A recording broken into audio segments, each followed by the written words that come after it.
Honourable members, just permit me to revert to item number 14 on the order paper. Leader of Government Business. Thank you very much, Mr. Vice President. Mr. Vice President, having regard to the interim report of the Joint Select Committee appointed to consider and report on the Gambling, Gaming and Betting Control Bill 2016, I beg to move that the committee be allowed an extension of 3 months in order to complete its work and submit a final report to Parliament by June 29, 2018. Honourable Senators, the question is that the Joint Select Committee on the Gambling, Gaming and Betting Control Bill 2016 be allowed an extension of 3 months in order to complete its work and submit a final report to Parliament by June 29, 2018. Those in favour say aye. Aye. Those against say no. I think the ayes have it. Leader of Government Business. Mr. Vice President, having regard to the interim report of the Joint Select Committee appointed to consider and report on the Cybercrime Bill 2017, I beg to move that the committee be allowed an extension of 3 months in order to complete its work and submit a final report to Parliament by June 29, 2018. Honourable Senators, the question is that the Joint Select Committee on the Cybercrime Bill 2017 be allowed an extension of 3 months in order to complete its work and submit a final report to Parliament by June 29, 2018. Those in favour say aye. Aye. Those against say no. I think the ayes have it. Leader of Government Business. Thank you very much, Mr. Vice President. Mr. Vice President, having regard to the interim report of the Joint Select Committee appointed to consider and report on the Anti-Terrorism Amendment Bill 2018, I beg to move that the committee be allowed an extension of 3 months in order to complete its work and submit a final report to Parliament by June 29, 2018. Honourable Senators, the question is that the Joint Select Committee on the Anti-Terrorism Amendment Bill 2018 be allowed an extension of 3 months in order to complete its work and submit a final report to Parliament by June 29, 2018. Those in favour say aye. Aye. Those against say no. I think the ayes have it. Honourable Attorney General. Thank you. Thank you, Mr. Vice President. Mr. Vice President, I wish to start off my wrap-up by commending all contributors to this debate for excellent food for thought. I have to confess that it was a pleasure in particular to hear some of the very far-reaching considerations coming from many of the members present. I wish to thank the excellent research conducted by Senator Choate, by Senator Ramkissoon, Senator Shrikissoon, as they joined with Senator Prescott, who I'm extremely pleased to see back with us this afternoon, having spent 5 years just under his gaze on another side of the Parliament. Today I was reminded that contributions come in all forms. I wish to thank the honourable members of the opposition team for their submissions. Indeed, Senator Ramdeen in particular, in sitting with the informal structure that we had engaged as opposition and government in coming up with this bill, made very useful and excellent submissions on behalf of the opposition, which we were very pleased to contemplate. Permit me to be a bit personal in my reflection. It was today, standing for the first time opposite my learned senior Elton Prescott, Senator Prescott, that I was reminded of how far the understated charm can take you. I mean that most sincerely, and I say so because it's very easy to fall into a pattern of tit for tat or response. Indeed, my learned colleague, my dear friend, Senator Mark, can be quite provocative in his style. I know he doesn't mean anything in any pejorative sense, but he can sometimes bring out the fighter in you, as he professed to having skills himself this afternoon in another arena. But today I was reminded about the focus on the sobriety of law, and that it is not often that one has the privilege to practice law, or have had practiced law in a different incarnation, and to make the law. And for us lawyers who stand in this Parliament, in this Senate or in the House, it's truly an incredible privilege to be given that ability to make the law. It is on that basis, therefore, that I wish to dive directly into the response in the following way. I'd like to treat specifically with some of the provisions and recommendations that have been offered on the floor of the Parliament in terms of the aspects and clauses that we ought to consider in some further detail. And then secondly, I'd like to turn into connecting this particular bill to the larger picture, and that is in direct response to the sometimes reflection that this bill is a one-size-fits, as Senator Mark put it, or an attempt to be a panacea to all crime, because that's certainly not the purpose. There is a larger articulating environment that this bill sits in. So let me dive straight into the particular provisions. In an effort to provide for a better continuity of consideration and purpose, I have circulated already, by way of a draft marked up bill and draft amendments, what the government has heard so far from the contributions. Senator Prescott, that was not what happened in a previous time that we sat together, but I find it very useful to provide honourable senators with a marked up version, track change, so that they can see the amendments in context.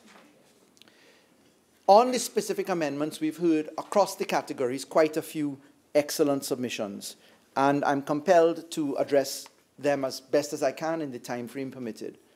I wish to thank sincerely the President of the Law Association, Mr. Douglas Mendez of Senior Counsel, for stepping up to the plate under much pressure and providing the Law Association's comments in relation to this bill. They have provided very useful reflection, and I wish to thank the Law Association for responding, albeit 8 months late, and on the day when we first started. I wish to thank them for their contributions. The reflections of the Law Association are, in summary, that the definition of a gang can be somewhat circular, a non sequitur as they portrayed it in certain circumstances. They felt that there was a continuous loop, if I can use that expression, between the gang definition, gang-related activity, gang leader, and the fact that the offences listed in the schedule would be referenced as offences which are created under this Act. In their fulminations, they recommended that we consider a different formula. And in fact, in several contributions from other senators, the formula for consideration, certainly by Senator Richards, who I thank for a very, very useful reflection to the laws of Jamaica, and Senator Ramkisoon, Senators Choate, Senator Ramdeen, Senator Prescott, there was this potential to look at other formula for gang, how one treats with this. I can say with certainty that the government did an entire tour of various jurisdictions, the state and federal jurisdictions in the United States. The experiences in other parts of the Commonwealth were all reflected upon. And there are different ways in which we found the formula applied. In some jurisdictions, there is the move, as Jamaica had, to use the criminal organization structure, where they went into a little bit more granularity as to the definition of gang, in simply saying, look, it may be formal or informal, as the Jamaicans put it in Section 2. A criminal organization means any gang, group, alliance, network, combination, or other arrangement among 3 or more persons, whether formally or informally affiliated or organized, or whether or not operating through one or more bodies, corporate or other associations. When you strip it down and you make it subject to what does this really mean, you really come back to an organization, an entity comprising more than one person, formal or informal. And I dare say that that is exactly what the bill proposes. The interesting formula in our law, I ask honourable members to consider, is the combination between Clause 4 and Clause 5 of our bill. And then when we go into the individual aspects in Clauses 6, 7, 8, etc., one must really look at the law as a whole as to what the definition really includes. And I therefore seek to distinguish the structure of the bill from the observations of the Law Association and indeed some of the reflections of my learned colleagues on the following grounds. Gang, as we have it at Clause 4, means a combination of two or more persons, whether formally or informally organized. That takes care of the granularity of saying corporate or incorporate or otherwise, because the plain and ordinary meaning is going to be applied. The literal interpretation principle, as is set out in Bennion, which is the classic text for interpretation of legislation, says one must really look to the plain and ordinary meaning as the first rule. We, of course, have other rules of interpretation, which is the purposive interpretation approach, and there are other layers that can go. But I can see very little difference between gang and criminal organization insofar as one puts the two side by side. But a gang, as described in our law, is intended to be the entity engaged in gang-related activity. And when you go to gang-related activity, it means an offense. Let's stop. Jamaica says criminal organizations listed in a whole schedule of offenses. And they go into everything from the agricultural laws to kidnapping, etc. And they go through bit of legislation by bit of legislation with granular approach as to which of these laws they consider to be opposite to catching the best purpose of the people through the laws as set out. So we're on equal footing there. An attempt to commit an offense, we're on equal footing with Jamaica. Aiding, abetting, counseling, we've been expressing our language. It's true that we have other legislation, such as the aiding and abetting laws in Trinidad and Tobago, which could speak to that. But suffice it to say, I think that we're on equal footing there. We then have a conspiracy to commit an offense, and albeit that one could have relied upon the provisions of the Interpretation Act to give you the conspiracy and inchoate factors, they still apply on this basis here. But Senator Hussain was very correct in referencing again, as I had referred to it, the dicta of Mr. Justice Barrow, Honorable Justice of Appeal, in the Kevin Stewart case, that anti-gang conviction is no slam dunk. You have to do the footwork. It can't just be mere surveillance. It has to be that you found the elements of criminal activity. And that evidence of criminal activity is something which requires footwork and police work. Many senators have reflected over the days of contribution upon the need for bettering the police service, etc. But that is most respectfully for the purposes of the definition of law aside. We're talking about operationalization at that point. And therefore, the description and formula of law, which is before us now, is something that we have to focus on. Can this thing result in a conviction? Yes, there will be elements of the crime that one must look for. You look for the scheduled offenses, two or more people engaged in that particular form of activity. Some of it relates to statutory provisions outside of the particular act that we're seeking to reintroduce into law, and some of them exist as provisions of the law itself, breaches of the law, gang membership, concealing, harboring, etc. When we look to the definition of law enforcement, we saw that Senator Choate made a very important observation. She fulminated, and I thank Senator Choate profusely for having provided an advance copy of her considerations, as certainly the government did in its contribution to all senators in providing the advance copy of where our minds were based upon the stage of debate so far. But Senator Choate pointed out something which caused reflection, which caused reflection leading to an amendment which we will propose to the definition of law enforcement authority. She proposed that we consider that there was an incongruous seating between other provisions in the law where we treat Section 8 in particular and Section 6.5, Section 6.5, where we treat with law enforcement authority. And law enforcement authority, as we've provided in the original draft, omitted something which we think really ought to have been included. And I thank Senator Choate for causing us to think about it a little bit deeper.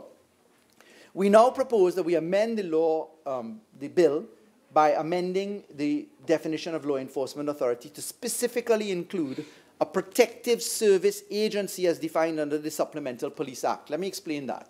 The Supplemental Police Act is a standalone piece of law that treats with estate police and reserves, the rural police as we called it. I should say that we intend to amend the Supplemental Police Act shortly to remove the concept of rural police. We're harmonizing the municipal police rule under the amendments which we propose for local government, which will come very shortly to Parliament. But there's a huge amendment which we are nearly finished with to the standing laws of Trinidad and Tobago, in that our laws do not provide for regulating security firms adequately. The Supplemental Police Act really provided the best opportunity for that to operate, because under the Supplemental Police Act, limited liability companies which work for organizations of the state can fall as estate constables under the Supplemental Police Act. But that's a provision which has not been really used by companies limited in liability engaging in private services for the general public. You tend to find the utilization of the Supplemental Police Act only if you're doing work for the government or a state enterprise. And we propose that we once and for all tidy up the arrangement of the unregulated operation of security firms in Trinidad and Tobago. And we've done a lot of consultation, and there's a draft bill in circulation very shortly, which the Parliament can get its teeth into shortly. But it provided a useful opportunity here for us to include under the definition of law enforcement authority, a protective service agency as defined under the Supplemental Police Act. We looked at the recommendation by Senator Choate that we ought to consider not using the word lure in the definition of recruit, but we felt that it was necessary to capture, again, under the literal interpretation principle, the concept of luring. Luring in its sense being, from a plain dictionary interpretation, something which lends itself to enticement, but more so for some form of remuneration or reward or some form of payment in kind, if necessary. And we then went to look at the operation of our definitions with Clause 5 of the bill. And Clause 5 of the bill is where we get some clarity, which other laws have in similar terms, because we're talking in Clause 5 of the bill that we will not confine ourselves to just name, insignia, flag, etc., but that a court can actually have a view of other parameters set out in A to G as set out in the bill. And we did this specifically by borrowing from the Jamaican law, which is their 2014 law, which is the act that they basically utilize for their anti-gang provisions. It's their Criminal Justice Suppression of Criminal Organizations Act 2014. We looked again at Senator Choate's recommendation that we should have a modification of Clause 6 of the bill. This was something which several other senators reflected upon equally. And we, I think, need to pay a little bit better attention to it at committee stage. Indeed, Senator Ramdeen has, in our casual conversations, pointed to a few things that we might want to consider in our proposal that we amend Clause 6 so that a person who is a gang leader, a gang member, or professes to be a gang leader or gang member in order to gain benefit for himself or another person, imitate other persons or promote a gang, commits an offense. And that gets in very easily into the observation that Senator Prescott raised a little while ago about the boy who's borrowing the persona, lime in with the gang. And that takes us rooted into what Senator Choate referred to a while ago about the street gang centricity of this bill, and her recommendation, which we accept, that we ought not to be really focusing upon street gang levels, but we should go a little bit deeper. Let me press pause for a moment. The original version of the bill, which I sought to prosecute in my own cabinet, included a very, very deeper drill down into matters including forfeiture of property, passing through seizure of property which was suspected to be gang-related property or profits originating from gang-related activity. And there were further drill down positions.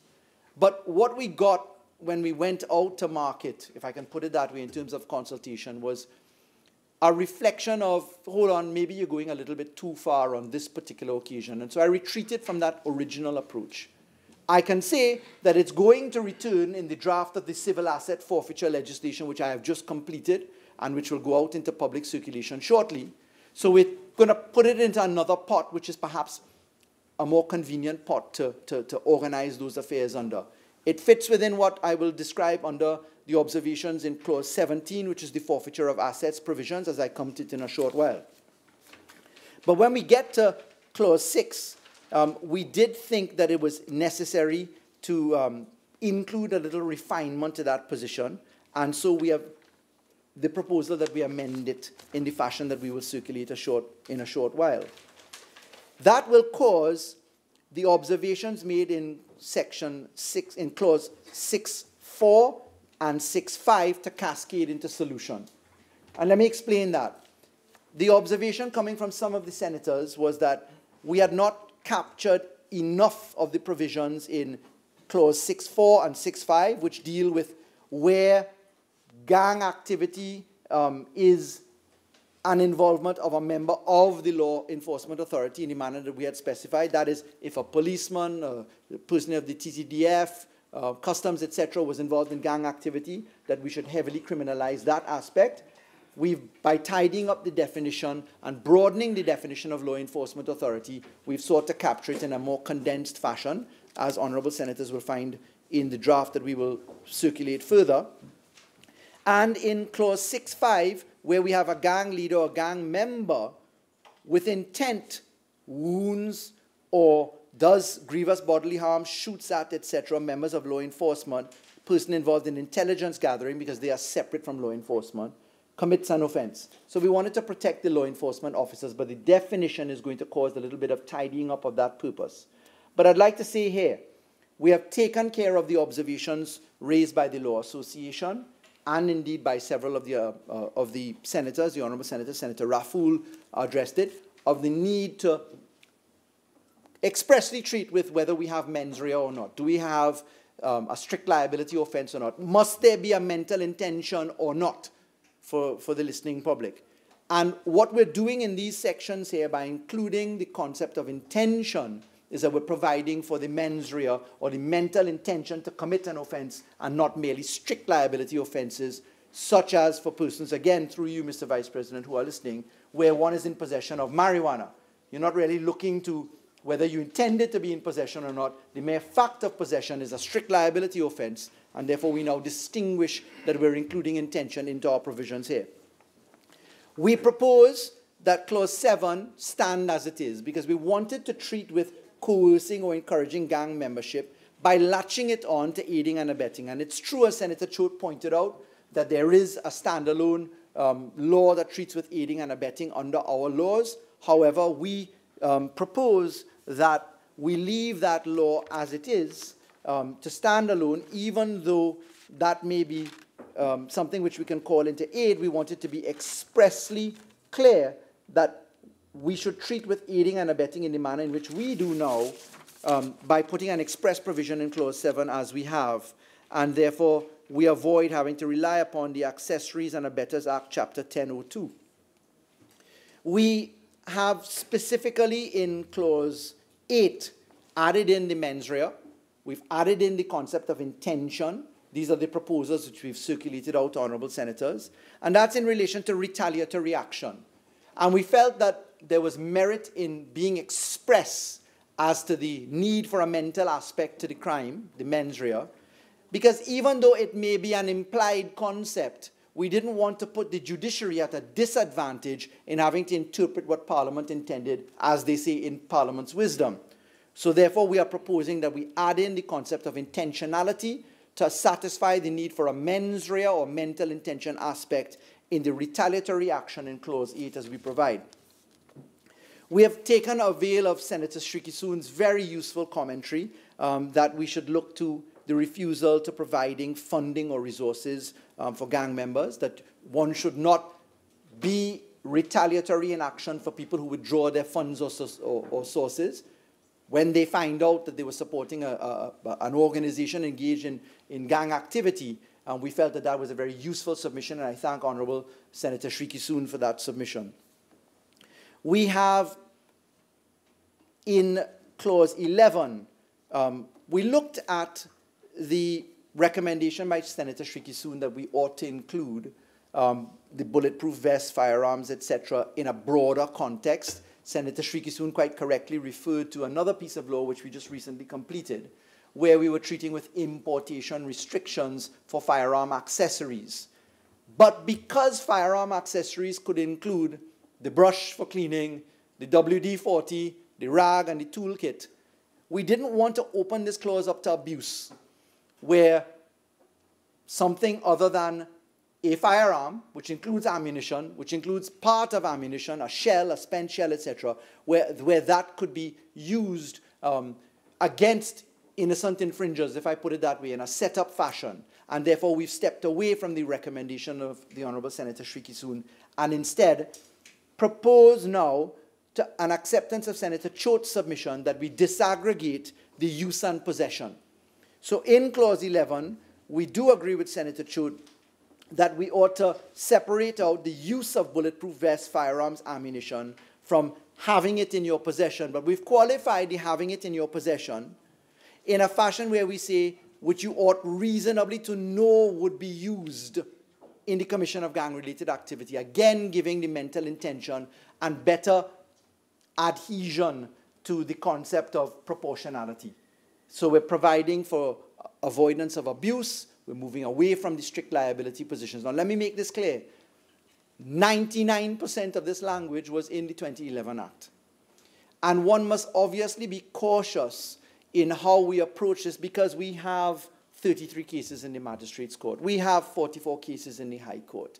I don't want to necessarily and unwittingly feed an argument that there was something wrong in the previous law, because in my view, there wasn't something wrong. And let me on that point address the concept of proportionality.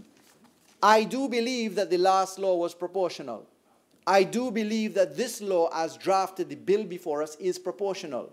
It's my humble recommendation that we consider the proportionality paramount because of the state and condition of our society. And what is very important for us to remember is that the democracy of Trinidad and Tobago and the utilization of that concept within the meaning of Section 13(1) and 2 of the Constitution, where you get the concept of a 3/5 majority. A 3/5 majority must still be proportionate. It must still be something which is upheld in Trinidad and Tobago in the manner in which we accept our democracy. But our democracy is not someone else's democracy. Our democracy is not that of Sweden. It's not that of the United Kingdom. It's not that of Bahrain. It's not that of China. It is Trinidad and Tobago. And I wish to take note of something which I saw which was quite unique. Senators Hussain and and Haynes demonstrated that Trinidad and Tobago is headed in the right direction. Why? As Attorney General, this government was pleased to bring forward for the first time in Trinidad and Tobago's history our statistics. And when you hear opposition members quoting the statistics given by the Attorney General, that's a compliment to Trinidad and Tobago. It means that we are actually disclosing the circumstances that we stand in the view of proportionality and our democracy. Because one should not hide the fact that we have people pass maximum sentence in our prisons. The obscene language case was one example. Or that it costs us $25,000 per month per prisoner to maintain someone in prison in circumstances where you may want to think of an alternative. And therefore, I thank the honourable senators for demonstrating that our country is headed in the right direction and that they accept the work that the government is putting out for consumption.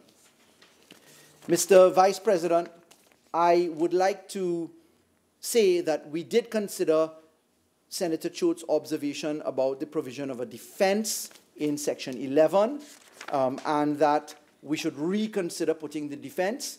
I'd like to say that we've reformulated Section 11.3 and we've mirrored up the type of defense which is permitted under Section 5 of the Firearms Act, where it is a reversal of burden, and let me state it clearly, the reversal of burden in the criminal law when the accused must actually prove something is on a balance of probabilities and not on proof beyond reasonable doubt. It's a lesser standard and burden.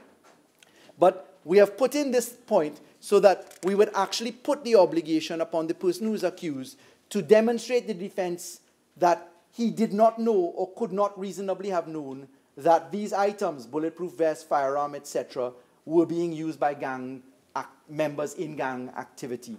And there is precedent for that in the Firearms Act, certainly, and it has operated well in Section 5 of the Firearms Act as it applies to that part of the Firearms Act.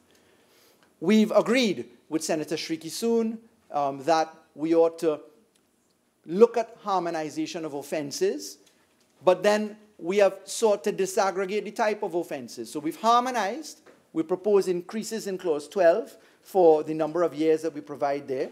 But we insist upon treating children differently and therefore raising the offense higher in respect of children. Similarly, if we look to the disaggregation of harboring and concealing as we have portrayed in this bill before you now, because in the previous version of the law, there were one provision, and I must for this moment just please ask Senator Mark when he's making his contributions to be careful what he says. Senator Mark, in saying and warning that there were going to be significant amendments brought by the opposition in proposals to be circulated, went on to talk about what is the concept he referred to as? I must get that phrase by Senator Mark. Vagueness. He went into the phenomenon of vagueness, and the Honourable Senator read out Section 13 in particular, and he did it in his usual lovely, dramatic, flary style, to say, he says, the doctrine of vagueness it was called. He says, he read out 13.3. For the purposes of subsection 1b, a person commits an offense if, in response to an inquiry from a police officer, in connection with the investigation or commission of the offense, he does not reveal information to the police officer despite having knowledge about the offense. And then he said, what does that mean? This is dangerous. It's the concept of vagueness, the doctrine of vagueness.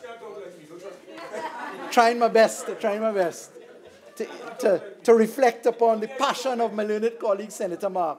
But I would invite Senator Mark, because he has intimate knowledge of this in a previous incarnation of being an astute chair in the House of Representatives as Speaker as he sat in the last session, the last Parliament, I should say. Listen to this, Mr. Deputy Speaker, Mr. Vice President, sorry. Section 10.1 of the Act number 10 of 2011 reads as follows. Listen to the wording. A person charged with an offense under subsection 3 conceals another person if the person charged B, in response to an inquiry from a member of the law enforcement authorities as to the whereabouts of the other person, does not reveal the whereabouts of the inquirer despite knowing where the other person is located. I mean, I dare say that the doctrine of vagueness as articulated and as advocated by my learned colleague Senator Mark is trumped by the doctrine of forgetfulness, by the doctrine of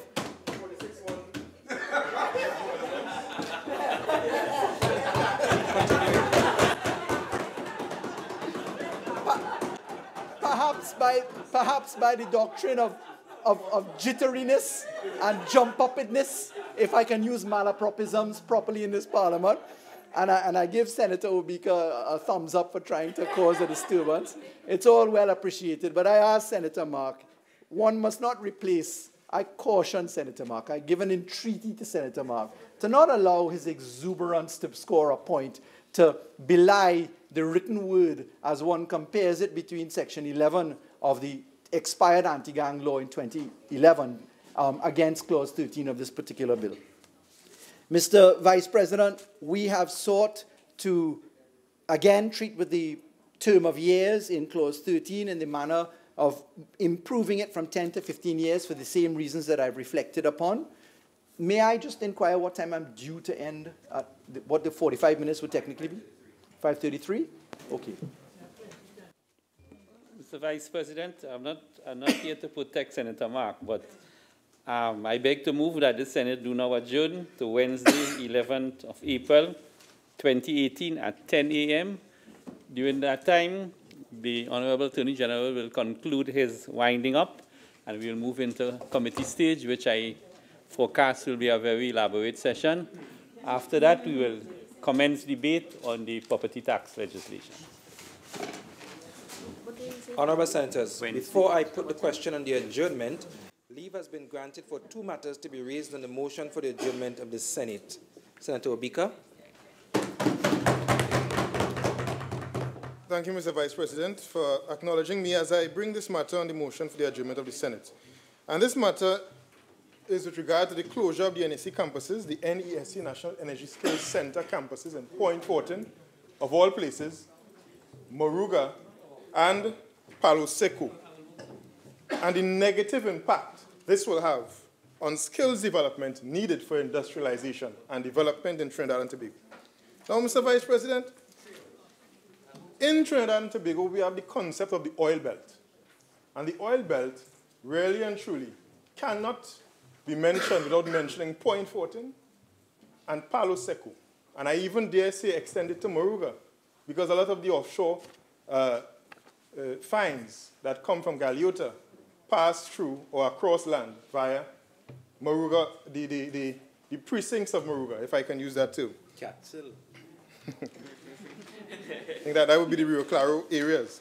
So, Mr. Vice President, if in the oil belt of oil places, energy skills are not seen as a priority by this government, where else will it be seen as a priority?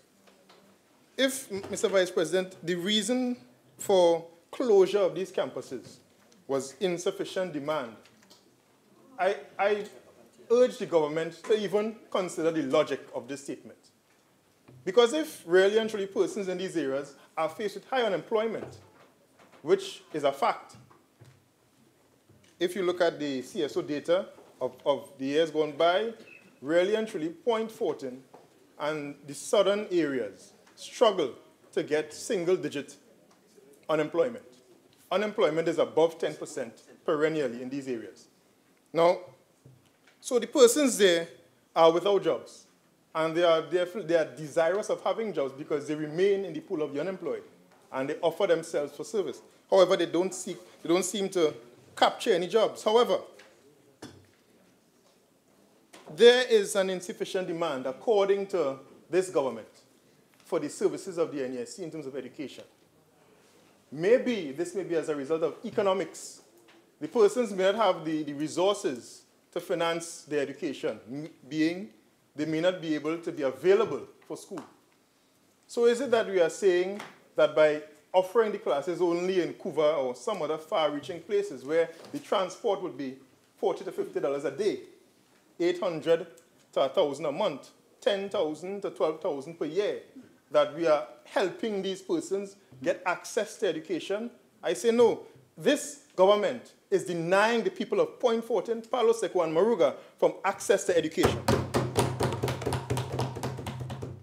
Now, the concept of technical vocational training really and truly matches the flexibility of an industrial strategy and approach to development and diversification to the education policy of a country.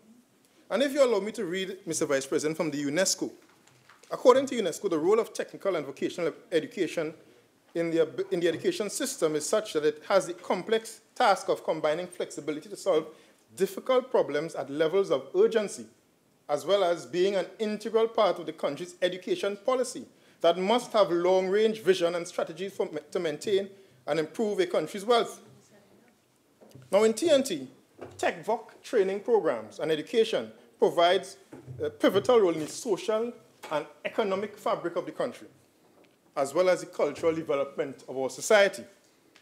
And the United National Congress really and truly has a record in skills training in this country. Because in 1999, with the founding of the National Training Agency, we laid the groundwork for TechVoc education with such an institution.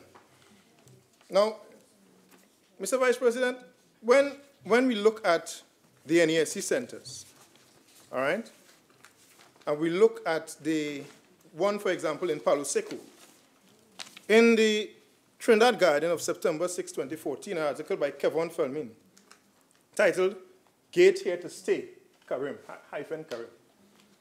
At the opening of the National Energy Skills Center in Palo Seco, Karim said government's intention, that is what I've been Minister of Tertiary Education, is to continue the expansion of the program to meet the demands of the labor market. The GATE program has been secured by the People's Partnership Government and has been expanded. It has been closed down almost by this government, Mr. Vice President. Now, Minister Karim also said the GATE program is not under threat. But under this PNM, we see the results of that. In fact, Mr. Vice President, the Labre MP, Fitzgerald Jeffrey, at that time, applauded the opening of the second NESC in his constituency because there was one investing, which they are also winding down, mind you, saying that the welding, pipe fitting, and fabricating programs being offered would benefit the manpower needs of the area. This is a PNM MP, Mr. Vice President. I want to post him out. He said plans are this. That's why they sent him to Kingston, Jamaica. Plans are in the making for the construction of the US $850 million DME plant in Labre and the $750 million US port Labidco in Labre. So these are the things that the PNM have benefited from because of the hard work of the partnership, Mr. Vice President. Also, Mr. Jeffrey said that the unemployment rate in Labre was unacceptable. Is it that they are saying that they accept the unemployment rate in Labre now? Is this what this government is saying, Mr. Vice President? Is it that they are saying they accept the unemployment rate in 0.14, Mr. Vice President? Now, if you look at the link between skills development and technical vocation, Mr. Vice President, look at the e-tech park in 0.14. And, of course, only under a PNM government, all right? An empty park is not vacant. Yeah. So, Mr. Vice President, Empty, but now vacant. look at this. This e-tech park was started in 2014 under the People's Partnership government. So the People's Partnership under the leadership of Kamala Prasad Bisasa gave the PNM the park. All they had to do was get the people to come in. Instead of using intelligence, Mr. Vice President, I will not give way. No. You have the opportunity to respond. Mr. Vice President. Come on, you know better But than facts, that. the facts are stubborn things. In fact, it is the Minister of Trade and Industry in 2015, November 2015, quoted by Yvonne Babulal, who said that. I have the article here. It was a Guardian newspaper article on 25th of November 2015, titled E-Tech Park brings 245 jobs to point. They have brought 0 jobs to point for this park. It remains empty. I drive past this park every single day to come here and to go back home, Mr. Vice President. You have no Now, idea what this so this government No has idea. failed the people of Point Fortin. In fact, Mr. Vice President, the Minister of Trade went so far to blame the partnership for building a hospital in Point Fortin to take away the land to the park. Imagine that. Thank you very much. No. Imagine that. Look, Where the minister was reported as lamenting the People's Partnership took away land from the tech land to build the hospital in Point Fortin. But then in the same speech, went on to say that there are lands adjacent, which will expand the tech park. So we knew there were lands adjacent. Therefore, there's space to expand the tech park. No, so they have closed down the NESC campus in Point Fortin, and they have left the park empty. A simple business incubator can create jobs, which will stimulate demand for trade-specific jobs in Point Fortin, and would allow persons to enroll in the programs at NESC. So there will be a demand. It will be demand-led education and skills development and industrial development in this country. However, Mr. Vice President, we know the PNM is devoid of ideas under the Prime Minister Keith Rowley, and the population is waiting 29 more months. The clock is ticking. We will resume office, and we will deliver to the people of Point Fortin. We will deliver to the people of Palo Seco, and we will deliver to the people of Moruga. And not papi show them by not giving them what they deserve, which is good governance. Thank you very much, Mr. Vice President.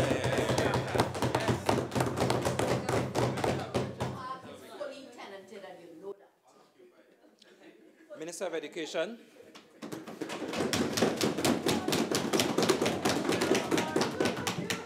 Thank you very much, Mr. Vice President, and thank you for giving me the opportunity to respond to my good friend, Senator Obika. Mr. Vice President, this morning, I had the occasion to chide another senator over the fact that he was making some statements that bore no fact. My exact sentiments must be expressed today because it seems to me that Senator Obika, in debating a motion, is devoid of facts. As a school teacher, in teaching some of my students the elements of debate, one of the points that I always stress, stick to your topic. Mr. Vice President, Senator Obika went far away from the topic, and therefore his contribution amounted to no sense at all.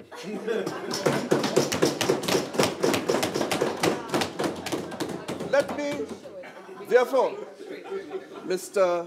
Vice President, to bring some sense to this debate and bring some truth to the wild allegations Mr. that have President, been made. 46-4. Continue. Continue, Minister. Thank you very much. I'm disappointed in you, Senator Amin. Mr. Vice President, in September 2017, the NESC consolidated its course offerings at locations across Trinidad and Tobago in response to the demand of the public and the needs of industry, in particular, the energy sector. Everyone would know that the NESC was established in an effort to support the energy sector. This was not a move to downsize the organization. Instead, the actions implemented were in keeping with the strategic direction of the organization to establish specialized training institutions. Mr.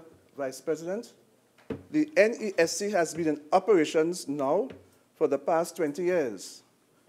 In the earlier years, small facilities were set up in communities to act as bridging centers for specific development projects related to the plant construction and the laying of cross-country pipelines. At the end of these projects, NESC kept these centers open and offered levels 1 and 2 courses. These locations, Mr. Vice President, have now served their purpose as the demand for the courses offered have fallen significantly, and industry has indicated to us the need for a journeyman stroke professional tradesman over a semi-skilled worker. Interested applicants in areas such as Palo Seco, Point Fortin, and Maruga, who wish to be part of a campus that has both facilities and the atmosphere of a tertiary institution, can seek admission at Point Lisas, St. Madeleine, and Labrie, where it is easily accessible and have the available capacity to accommodate these students. Mr. Deputy President, students at the Point Fortin and the Palisade campuses will be redirected to the Labrie campus and the Maruga students to the St. Madeleine campus. As a result, there will not be a negative impact on skills development needed for industrial advancement.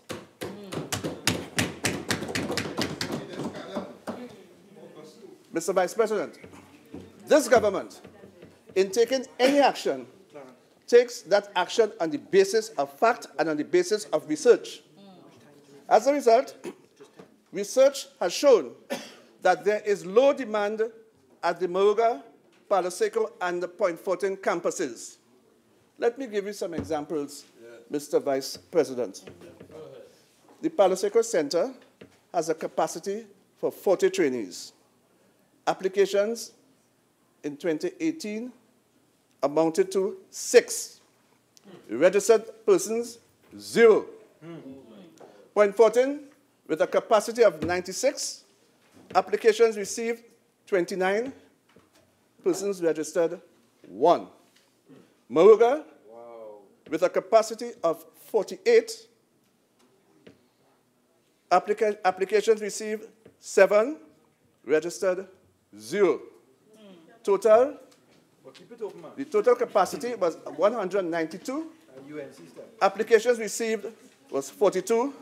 Those registered for those 3 campuses, a total of 1.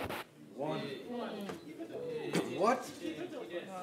NESC has served these communities, in some instances, as I said before, for over 20 years, with different generations trained over that period. This ministry and this government hold to our responsibility to provide relevant education and training to all interested members of the public. And it is in keeping with our mandate and in an environment that is conducive to their personal development.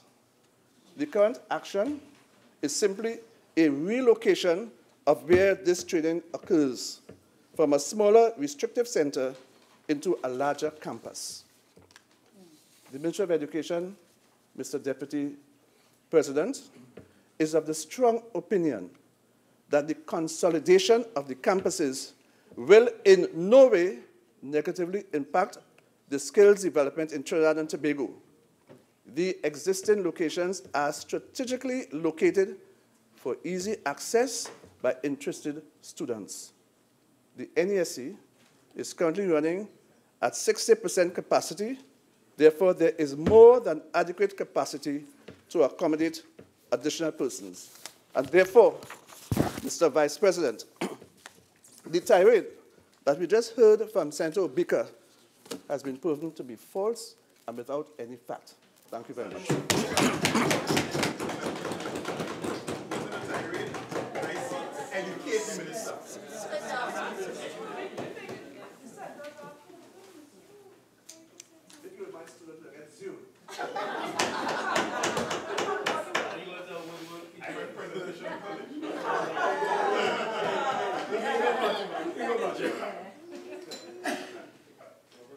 Senator Mark. Thank you very much. Mr. Vice President, the issue of domestic violence, particularly against our women and our girls, has assumed epidemic proportions in Trinidad and Tobago. The culture of domestic violence is real and worsening, and therefore serious legislative reform is imperative if we are to guarantee long-term safety and security. Mr. Vice President, over the past few months, we have had and we have witnessed a number of murders of women. In fact, in 2017, there were some 52 women who were butchered in this country, murdered, with some 43 of them being victims of domestic violence. For 2018, so far, we understand we have had between 15 and 16 domestic murders in this country. Mr. Vice President, I just share with you the names of a few. Stacey Ann Campbell, 8 months pregnant, brutally killed in Mayaro. Could we just not engage names of the No, I victims? have to share with you the names of the... No, but could we not? I understand the argument that you're... So, is there a standing order that you said I can't? No, you can't challenge it. No, I'm asking if I'm a standing order, because I am just clarifying. This is new.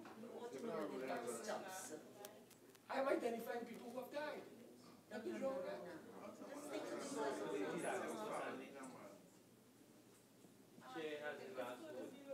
Yeah, but I must be guided by standing orders. You know better than that. And what? Really should apologize to the Vice Chair. Sucking your cheek. What? Do what? If you want EF and G, the President is on his legs, please. Why don't you speak the way that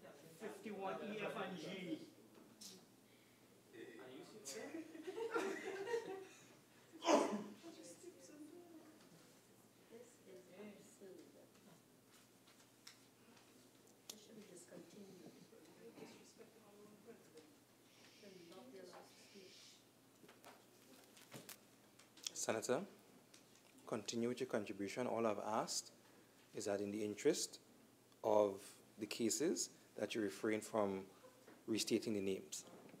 Thank you. Mr. President, I wouldn't challenge you at this time, but I will raise that at another time, because I have to be guided by standing orders. Mr. Vice President, I made a point that there have been 15 deaths, as far as I understand, of women due to domestic violence in this country. I was just identifying some of them who have perished. There's nothing wrong with that.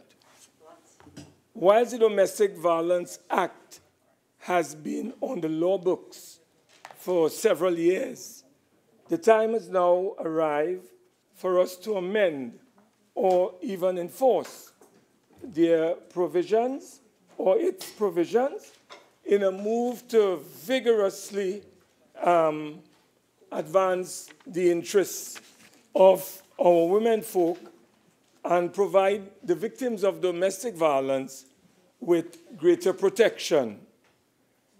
Mr. Vice President, the former chairman of the Equal Opportunities Commission did propose some time ago some 10 legislative and policy amendments in order to strengthen the Domestic Violence Act, including the removal of the perpetrator from the home and not the victim, as well as amending the definition of cohabitat to include same-sex relationships.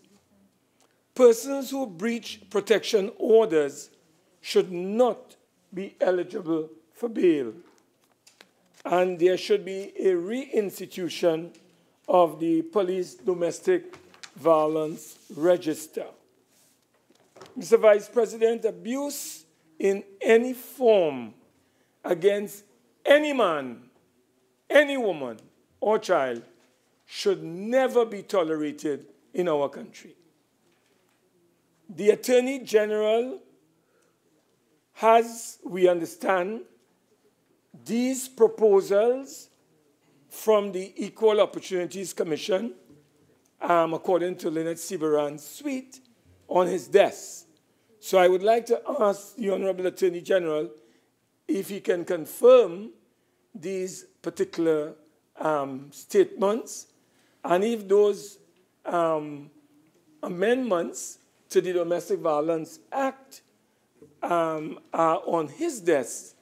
I urge him to take prompt action to have these matters brought before the Honorable Parliament so we can protect our women and our girls from future domestic violence and criminal activity.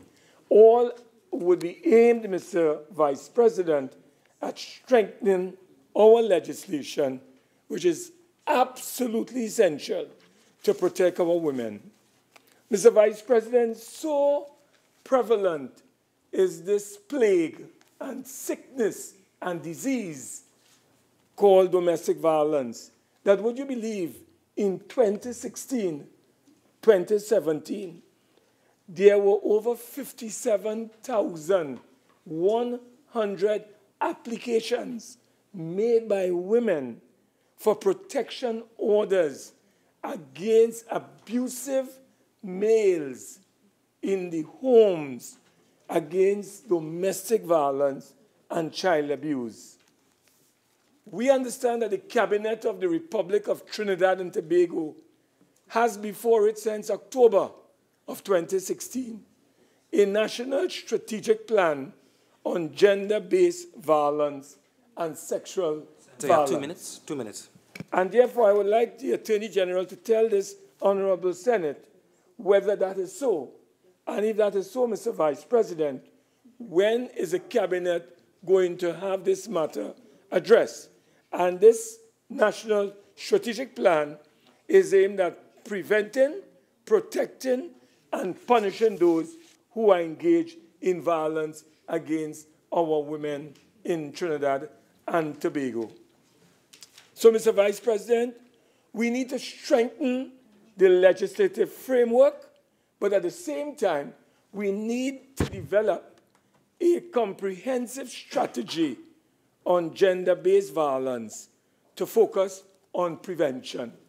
And therefore, I'm calling on the Attorney General to give your good self and the Parliament some assurance that there will be shortly before our Parliament, this Senate, amendments to the domestic violence laws to strengthen the protection for our women and our girls against the abuse that they have been subject to over the last few years, which seem to be worsening, Mr. Vice President. I wish to thank you very much for the opportunity. Honourable Attorney General. Thank you, Mr. Vice President. Mr. Vice President, Senator Mark has raised the most serious issue, one which I think is something that all of us consider requires not only the most urgent attention, but the most passionate form of advocacy. Senator Mark, in his piloting of his concern, reflected, regrettably, only upon the last 2 years. Senator Mark did not speak to where his statistics came from, and I found that rather curious. But suffice it to say, one death, one report, one protection order is enough, in my humble view. But permit me to put this into context insofar as there is a history behind this cause. It's a fact that in the period 2010 to 2015, there were 11,441 reports. This comes out of the Crime and Problem Analysis branch of the Trinidad and Tobago Police Service, which is why I draw caution on Senator Mark's statistics, because I have not seen those statistics at all reflected, and I would like the Honourable Senator afterwards to show me where they've come from. 75% of these reports related to women. In particular, we had 131 deaths of those reports, 56% of whom were women. In the statistical information coming out of the National Domestic Violence Hotline, again for the period October 2013 to September 2016, there were 13,558 calls. And this goes to show that there has been a significant issue in our company and in our conversation for quite a while. I wish to say further, Mr. Deputy Speaker, it's conspicuous that the Domestic Violence Protection Laws, the Domestic Violence Act, is an Act of Parliament, Chapter 4556. It's an Act of Parliament, it's number 27 of 1999. It was amended only once in 2006 by Act number 8 of 2006. I want to put on record that treating with this issue and calling for legislative reform now from Senator Mark as he does, I agree that legislative reform needs to be considered. The government agrees that that is to be considered. We don't need the opposition alone to tell us about that, because respectfully they had their turn at the wheel of governance and did nothing about it. But Mr. Deputy Speaker, to allay the concerns that we have now, first of all, I want to make a clarion call to all of society that domestic violence is managed by legislation, in particular the Domestic Violence Act, which is a very robust piece of law. The law as it currently stands is in need of certain tweaking, which I'll come to in a second. But, Mr. Vice President, this law has within it the power for us to treat with a range of remedies, including an interim protection order under Section 8 of the Act. And very importantly, under Section 7 of the law, in Section 7.7, there's the facility for the court when making a protection order to make an order under Section 25 of the Family Law, Guardianship of Minors, Domicile and Maintenance Act.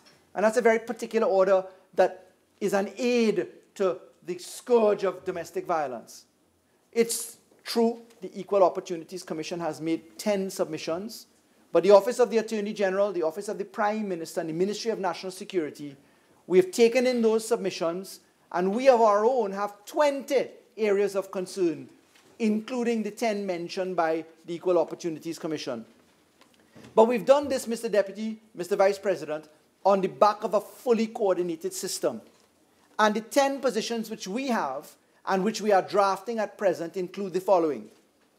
We want to amend the definition of emotional or psychological abuse because we're treating with the concept of online bullying as well, electronic bullying that happens, stalking, etc. There's an overlap to cybercrime, which is in committee stage, as you know. We wish to expressly provide for protection against an act or omission, a threat, an act or omission causing a protected person to fear. That's the apprehension of fear, which is sometimes a living nightmare. We wish to amend the definition of domestic violence and that of member of a household because there's certain ambiguities in the legislation which we think need to be considered, and this is beyond the submissions of the Equal Opportunity Commission. We believe that there's need for definitional improvement for child because there's certain inconsistencies under Section 4, and we again propose that that be considered. Again, Section 4, we wish to cause an amendment so as to require the consent of persons on behalf of whom applications may be made, unless it's a minor, that we can actually have that done in certain welfare circumstances. We believe that section that treats with the approved social worker needs to be improved because we've had harmonization of our laws under the Children's Act and more particularly, more recently, under our position, under the Family and Children Division Bill, by which we amended 19 other laws which articulate with this very concept. We want to authorize, and this is a concept which we're exploring and we're in consultation over, senior police officers being able to issue a temporary emergency protection order. We wish to extend the protection to persons in dating relationships because the Act has a prohibition about cohabitation or non-marriage unions, but there's a 12-month time frame attached to that. And people may be in jeopardy in shorter relationships. And so we propose that the court have the view of whether the relationship is so serious in terms of determination for a protection order and not just linked to a 12-month time frame. We propose, Mr. Vice President, that we expressly provide for children in institutional care and for elderly in institutional accommodation because they too may be the subject of domestic violence by caregivers. We propose that children who are witnesses should be treated in a special category, that we ought to protect them in a manner which the law doesn't now do. We propose that we ought to amend the relevant laws that treat with the offenses under the criminal arena to increase penalties if a child is involved as a witness or present during domestic violence, and that's beyond the provisions of the Children's Act, which have the concept of harm defined to include that concept. We believe that protection orders ought to apply automatically for the benefit of children, and that is something which the current law doesn't currently address. We believe that the forms need to be amended, and we think that it gets to the need for that child who's at age 17 to perhaps have an order of his or her own. And that's specifically borne out on the back of the statistics which we've seen coming out of teenage pregnancies, etc. Mr. Vice President, this government has put in place a suite of tools. We've done the Family and Children Division. We have opened the courts. We have amended the jurisdictional gap between the Magistrates Court and the High Court. We have done all of these things in the period of 18 months. And therefore, we are not just simply speaking about ambition or should have or could have, but we're talking about facts of what is on the table. And this government's legislative agenda and implementation agenda demonstrates by conclusive proof, by material evidence, that we are intent on treating with this. I'll end, Mr. Vice President, by saying this takes everyone's participation and not just the law. Thank you. Honourable Senators, the question is that this Senate do now adjourn to Wednesday, the 11th of April, 2018 at 10 a.m. All in favour say aye. Aye. All against say no. The ayes have it. This Senate now stands adjourned to Wednesday, the 11th of April, 2018 at 10 a.m.